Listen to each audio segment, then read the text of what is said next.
Hello mga paps! Welcome back ulit nyo sa ating panibagong YouTube video. So ngayon mga paps, sa video na to ay meron pong i-share po sa inyo na all networks na APN na kung saan pabibilisin niya po ang inyong internet connection. Ano man ang inyong network mga paps, pwede to.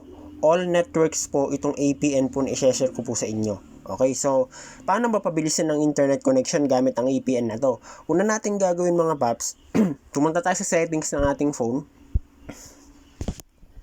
Tapos, pumunta lang kayo dito sa mobile network. And then, i-click nyo lang yung mobile data. Tapos, i-click nyo po itong access point name or APN. So, pagka-click nyo po yan, ganito na po kapag magpapakita. Guys, napakalaki po ng effect ng APN na to kasi makakatulong po ito para maging stable at mapabilis po yung internet connection. Lalo na po sa mga area na mabagal ang signal, makakatulong po ito sa inyo. Next natin gagawin, i-click nyo lang po kapag yung new APN.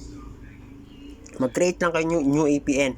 Ganito na po kapag yung magpapakita. So ako kasi, nagawa ko na yung APN na yon. Kaya i-share ko na lang po sa inyo kung paano ang inyong dapat gawin. So gayahin nyo na lang po kapag i-type nyo na lang kapag dito. So ngayon, ito po yung APN na i-share ko po sa inyo. Ang pangalan po nito ay Internet D2PH. So una sa lahat, bago ko i-share to, hindi po sa akin tong APN na to guys. Okay? Sineshare ko lang din po ito kasi sinare din po ito ng iba para naman sa mga hindi pa po nakakalam is kahit paano makatulong po tayo. Okay, so inuulit ko po, credits nga po pala sa may-ari na APN na to, hindi po ito sa akin. More credits po sa IPAP sa gumawa nito, napakalaking tulong po nito sa amin. Okay, so ngayon ang gagawin natin, pag naka-click nyo na po yung new APN, ang ilalagay nyo po sa name ay ito. Big letter po lahat, Internet D2PH. So, para makita nyo, palinawin nyo na lang yung quality ng video natin. Isagad nyo na lang po yung quality niya sa 1080p. 1080p para malinaw nyo po makita. So, click nyo po okay. So, ngayon dito sa APN, ang ilalagay nyo po ay small letter po lahat. GUNET Max. Okay, so click natin yung okay. And then sa proxy, wala na kayong gagalawin dyan sa port, wala na kayo ilalagay. Dito po sa username, itap nyo lang, small letter din po lahat. Ang ilalagay nyo po ay speedbot.x. Yan po ilalagay nyo, small letter lahat, speedbot.x. So pag nagawa nyo, click nyo okay. Sa password, wala na kayo ilalagay. Sa server, ang ilalagay nyo po ay small letter lahat, www.google.com. Tapos sa MMSC, wala na kayo ilalagay. MMX proxy, wag nyo nang kalikutin yan. And then, lampasan nyo na yan. Ang next yung pumuntahan na itong authentication type. Itap nyo lang yan. At ang pipiliin nyo po ay POP or CHOP. Okay? Ngayon, dito po sa APN type, sa baba niya, small letter din po, ilagay nyo po ay default. Okay? So, click nyo okay. Dito sa APN protocol, sa itap lang natin, ang ilalagay nyo po ay IPv4 and IPv6. Sa APN roaming protocol naman, ilalagay nyo po ay IPv4 din and IPv6. Tapos dito sa bearer, itap nyo lang yan.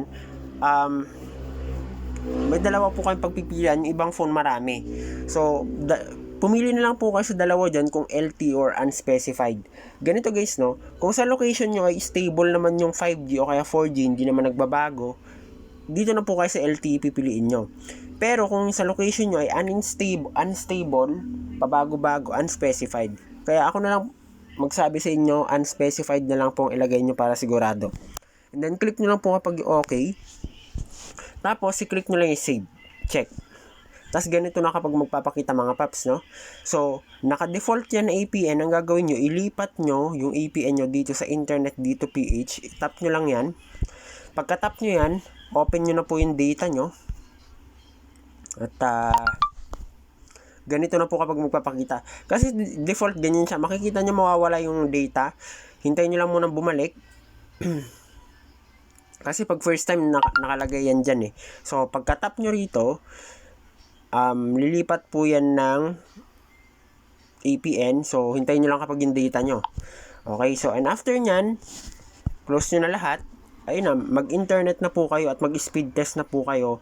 At tignan nyo po ang pagbabago. So guys, napakalaking tulong po ng APN sa atin kasi ang APN po ay nakakatulong para pabilisin at maging stable po ang inyong data. Okay, so malaking tulong po ito kasi hindi naman lahat naka wifi. So yun lang mga paps, maraming salamat. Sana po nakatulong po itong video na to. At feedback na lang guys, okay na po tayo at road to 80,000 subscriber na po tayo. So off na natin data.